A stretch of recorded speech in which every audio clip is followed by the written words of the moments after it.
Hi fragrance lovers, welcome back to VIP, the first and original virtual interactive perfumery experience by Kemerom. Today's episode will revolve around niche perfumery, which is one of my favorite subjects. We will speak about what is niche, why niche emerged so decisively during the late 2000s, what is the future of niche. First of all, I would like to reflect on the words that come to mind when we speak about niche perfumery: connection, exclusivity, luxury, high quality ingredients, creative freedom, differentiation, individuality, identity, reinforcement. So if we think of all those words, I see a common thread among them, and that is that all of them connect with one aspiration that is universal among all human beings, regardless of their cultural backgrounds, and that is the need to be loved.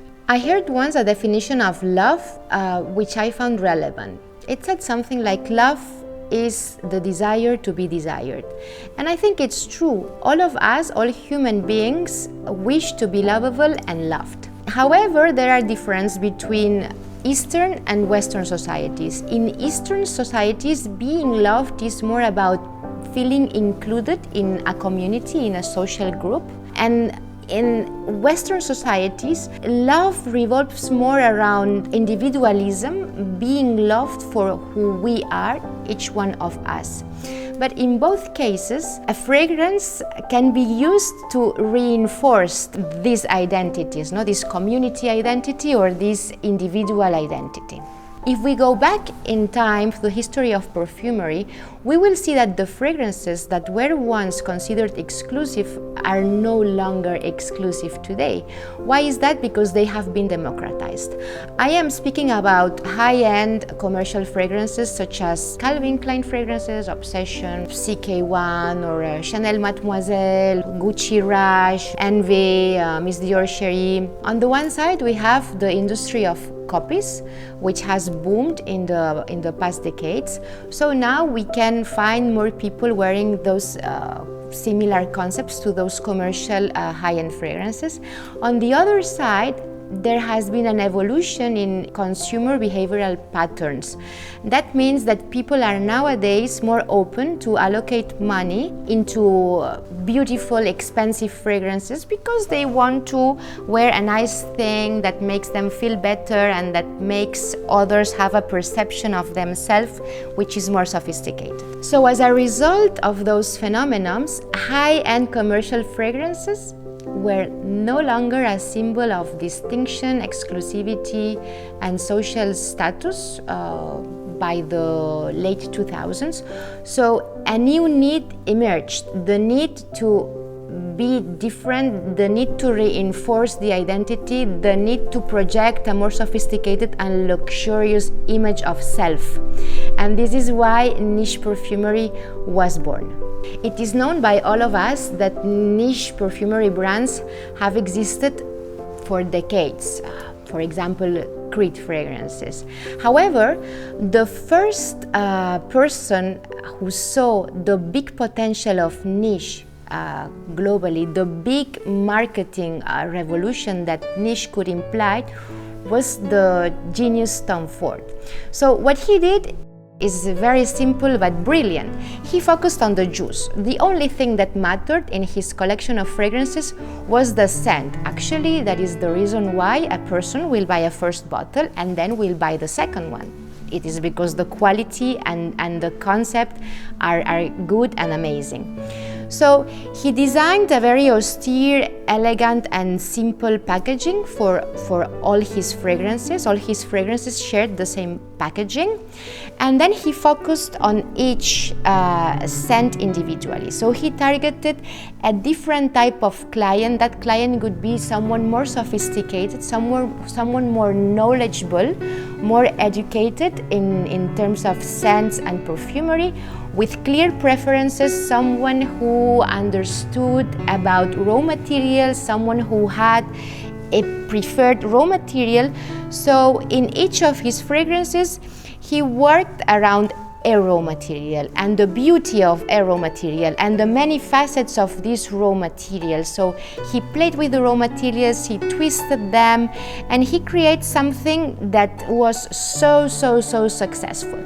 He also priced his collection at a higher price than the usual commercial high-end fragrances, because he wanted to reinforce the idea of his product's superiority. Soon, most of the brands involved in perfumery, surprised by Tom Ford's success, follow the trend. So we have maisons like Chanel conceiving their collection Les Exclusifs, or Dior creating their private collection. Armani conceived the Armani Privé collection. And as well, in parallel, many niche brands were born. Nasomatto, Memo, then my absolute favorite one, which is Frédéric Malle. Frédéric Malle is a brand that had a brilliant concept. So what Frédéric Malle did is to associate with the most renowned perfumers in the world and give them complete freedom in terms of creativity, cost, raw material to create whatever they wanted. So as a result, we have beautiful and spectacular fragrances such as Portrait of a Lady and Carnal Flower, both of them by Dominique Ropion, who is my favorite perfumer of all times. We have also brands such as Louis Vuitton that had never launched any fragrance and have created as well their own private collection, which is very nice. I am very interested by their fragrance Contre Moi, where they work around a beautiful vanilla, but from a very refreshing and sparkling perspective. I think it is a very nice concept. In my opinion, if we understand that the need to be lovable and loved is intrinsic to human being, we must think that this trend towards exclusivity is not going to end. Quite the opposite. It is going to continue very intensely. So I think that niche is going to evolve towards customization. We are seeing a few ideas, a few concepts that suggest that. For instance, we have this Gucci white and black private collection, which is very niche, very high-end, where the idea is that the consumer can buy a couple of them, one white bottle, one black bottle, and blend them. Therefore, create a unique and differentiated scent. The only concern is how to upscale customization and how to do so without losing the uniqueness and the artisan element that should always be connected to customized products. So that's all for today. I hope you enjoyed my reflections on the present and the future of niche perfumery. Stay tuned for more VIP contents and follow us on our YouTube channel. I hope you stay healthy and safe, and I send you my scented regards.